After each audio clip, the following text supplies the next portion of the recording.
अस्सलाम वालेकुम friends and welcome back to my channel Eat Sleep Travel. दोस्तों, सबसे पहले आप सबको थैंक यू सो मच कि आप मेरी वीडियोस को देखते हैं, और जिन लोगों ने इसको मेरे चैनल को सब्सक्राइब नहीं किया प्लीज़ सब्सक्राइब करें। आज हम लोग बात करेंगे सऊदी अरब के वीज़ाज़ के ऊपर, जो कि हम मुसलमानों की रिलीजियस प्लेस है। मक्का और मदीना जो कि हर मुसलमान की ख्वाहिश है लाइफ में एक बार हज या उम्रा परफॉर्म करना। तो इसके ऊपर आज हम बात करेंगे। सबसे पहले दोस्तों, आप लोगों को मैं खुशखबरी बताता चलूँ कि सऊदी अरब ने जो रिस्ट्रिक्शंस थी कोविड-19 की वजह से, ट्रैवलिंग बैन थे, वो लिफ्ट कर लिए हैं और अब उम्रा परफॉर्म कर सकते हैं मुसलमान, जो कि ऑलरेडी एक ग्रुप चला गया है और अब सेकंड तैयारी में है जाने के लिए। दोस्तों, सऊदी अरब के जो किंग हैं सुलेमान बिन अब्दुल अज़ीज़ अल सऊद, उन्होंने ये मुसलमानों के लिए अल्हम्दुलिल्लाह ये जो एक प्रोसीजर था जिसमें लोग उम्रा करने नहीं जा सक रहे थे, अल्हम्दुलिल्लाह उन्होंने काफ़ी न्यू रूल्स और बहुत सी नरमी आई है जिसमें अब हम उम्रा परफॉर्म करने जा सकते हैं। सऊदी अरब का वीज़ा है, इसको अप्लाई करने का ऑनलाइन जो प्रोसीजर है इसका इख्तियार दिया गया है ट्रैवल एजेंट्स के पास। मैं फिर से आपको बताता चलो, मैं किसी के अगेंस्ट बात नहीं करता, लेकिन मेरी रिक्वेस्ट है उन ट्रैवल एजेंट से कि प्लीज़ ये मुसलमानों की रिलीजियस प्लेस है, आप इसमें अपना प्रॉफिट मार्जिन मुनासिब रखते हुए लोगों को तकलीफ़ ना दें, क्योंकि मोस्टली जो लोग हैं गरीब, गुरबा और मिडिल क्लास या जो भी, उसकी एक ख्वाहिश है मक्का और मदीना रोज़ा रसूल की ज़ियारत फरमाना। तो उनके लिए उनको तकलीफ़ ना दें और उनसे मुनासिब पैसे चार्ज करें। दोस्तों, मैं आपको बताता चलूँ, इसके ऊपर हम सबसे पहले बात करेंगे डॉक्यूमेंटेशन के ऊपर, फिर मैं उसके बाद आपको जो ये जो अभी नया लॉ आया है उसके ऊपर भी मैं बात करता चलूँगा। अच्छा दोस्तों, मैं आपको बताऊं कि मैं यूएई का रेजिडेंस हूँ। मैंने अल्हम्दुलिल्लाह यहाँ से बहुत बार मैंने हज भी परफॉर्म किया, उम्रा भी किया है। मैंने अल्हम्दुलिल्लाह जितने भी उम्रा और हज किए मैंने बाय रोड किया है।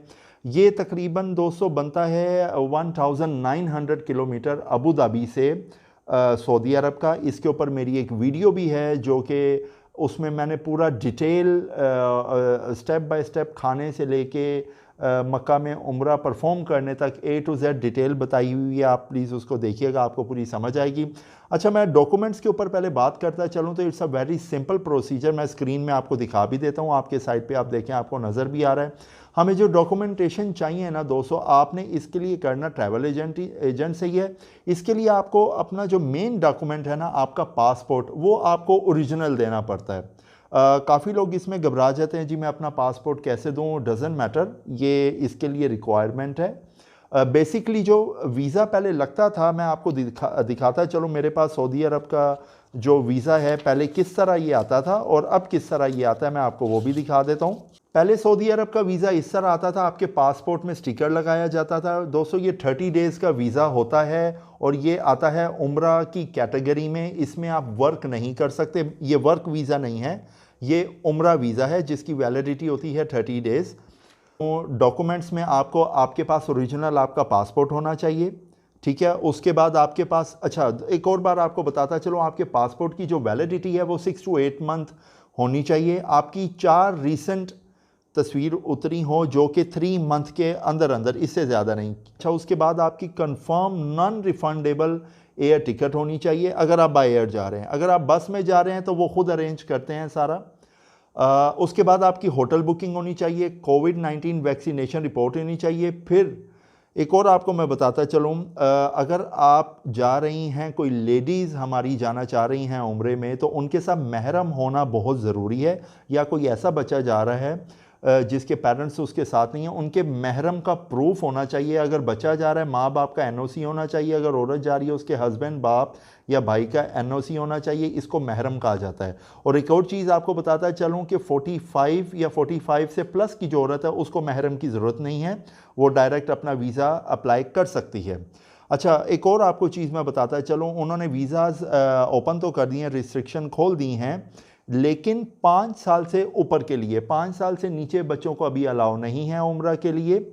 अच्छा, एक और चीज़ आपको बताता चलूँ, ये जो रिस्ट्रिक्शंस उठी गई हैं, आप अंदर जा सकते हैं, उनका जो एरिया है बाहर का, उधर आप नमाज अदा कर सकते हैं, लेकिन अगर आपको उम्रा परफॉर्म करना है उसके लिए अभी भी आपको एक इनकी ऑनलाइन अपॉइंटमेंट होती है, वो आपको चाहिए, वो आपको मिलेगी, फिर आप उम्रे के लिए जा सकते हैं। और इसी तरह मदीना पाक में रोज़ा रसूल के अंदर आप जन्नतुल बकी में जाके अगर नवाफिल अदा करना चाहते हैं, उसके लिए भी आपको आपकी जो एक अपॉइंटमेंट उनका जो सिस्टम है वो चाहिए।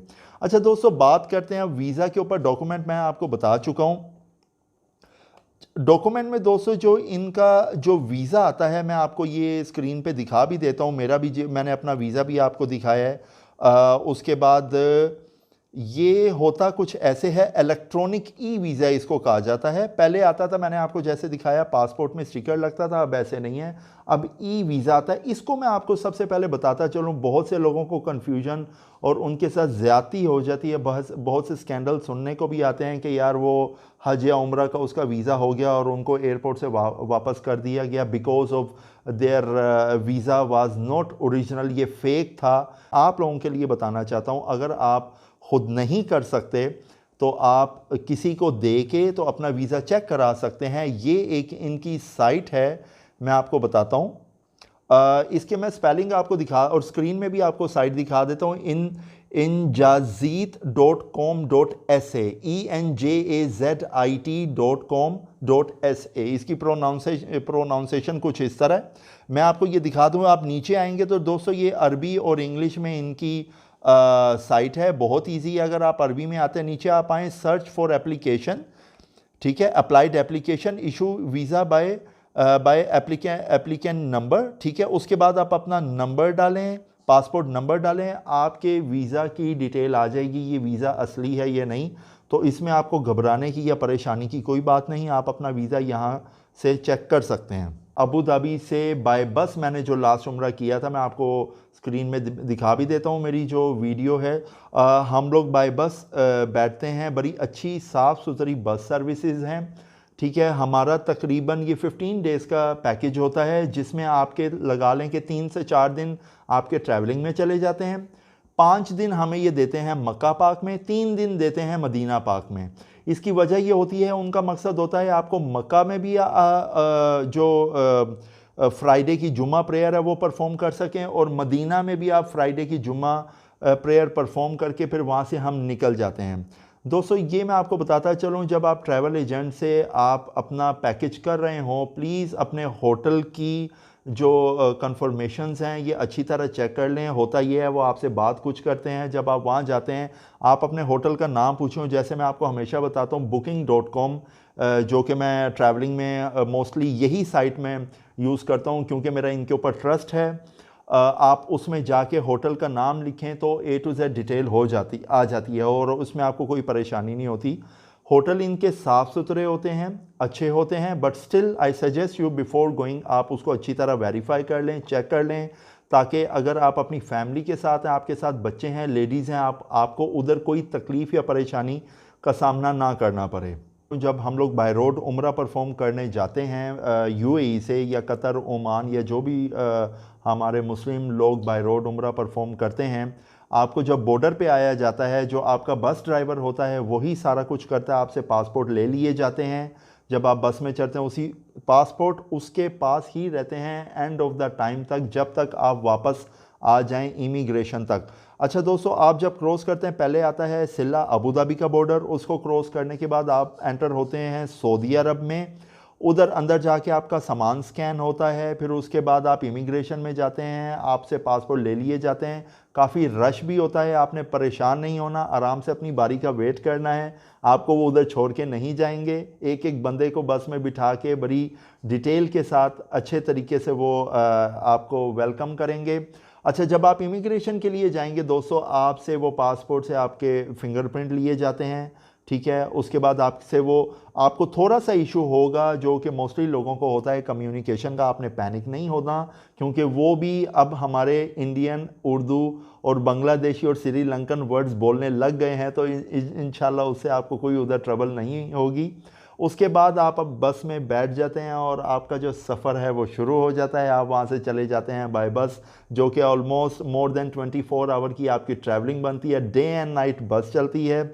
आप सुबह बैठते हैं पूरी रात और फिर दूसरे दिन रात को जाके आप मक्का अल मुकर्रमा में पहुंचते हैं। तो ये एक बहुत खूबसूरत यादगार जर्नी आपकी बन जाती है, जो आपकी मेमोरीज़ में एक खूबसूरत जगह बना लेते हैं। और जब भी आप इसको याद करेंगे आपका दिल करेगा मैं दोबारा जाऊं। ये सारा प्रोसीजर मैंने आपको जो बताया उम्रे का, आपको कैसे अपना होटल करना है, आपको कैसे अपने डॉक्यूमेंट रिक्वायर्ड हैं, आपने ये होता ट्रैवल एजेंट के थ्रू ही है। फिर SOPs के ऊपर बात करें। प्लीज़ मैं आपसे रिक्वेस्ट करता हूं कि अल्हम्दुलिल्लाह ये जो एक परेशानी जो हम मुसलमानों ने फ़ेस की लास्ट 2-3 ईयर्स, हज भी उस तरह परफॉर्म नहीं हो सका क्योंकि मिलियंस ऑफ पीपल परफॉर्म करने जाते हैं उम्रा हज। और ये 2-3 साल से हम मुसलमानों को जो परेशानी हुई, अल्हम्दुलिल्लाह ये रिस्ट्रिक्शन ख़त्म हो चुकी है।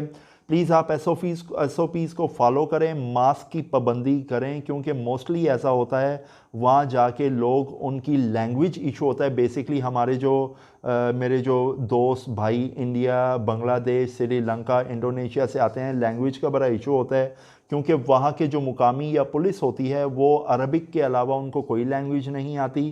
फिर लोगों को कम्युनिकेशन इशू होता है। इसलिए मैं आपको ये गाइड करना चाहता हूँ, प्लीज़ आप अपने SOPs को खुद आप फॉलो करें ताकि आप उनको भी परेशान ना करें और वो भी आपको परेशान ना करें। तो दोस्तों ये मेरा वीडियो आज बनाने का मकसद था आप लोगों को एक खुशखबरी ये सुनाने का कि अल्हम्दुलिल्लाह हमारे जो रिस्ट्रिक्शंस थी वो ख़त्म हो गई हैं, उम्राज ओपन हो गए हैं। और अब जैसे माह रमज़ान का महीना आ रहा है, लोग खुश हैं, तैयारियों में हैं जाने के लिए उम्रे के लिए।